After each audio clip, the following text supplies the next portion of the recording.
Facebook has gone to some lengths to make its API, which is ways for third-party applications to interact with Facebook, very open. It's like Twitter in that sense. In fact, Twitter is even more open.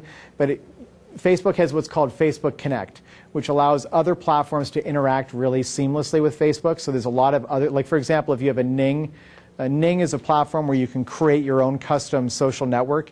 Well, Ning can connect with Facebook through Facebook Connect. So anything that someone does here automatically populates here.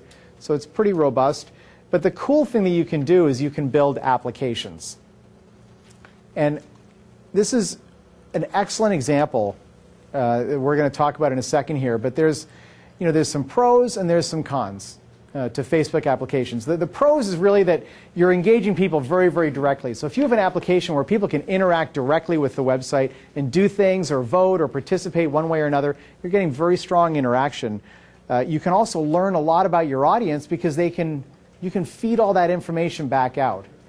Okay, so those are the good sides. On the bad sides, there's always a reluctance to allow applications to interact with your Facebook profile. So some people aren't going to allow the application. There's going to be some reluctance there. And secondly, it can be expensive to implement. But here's an example of a Facebook application that had really tremendous results.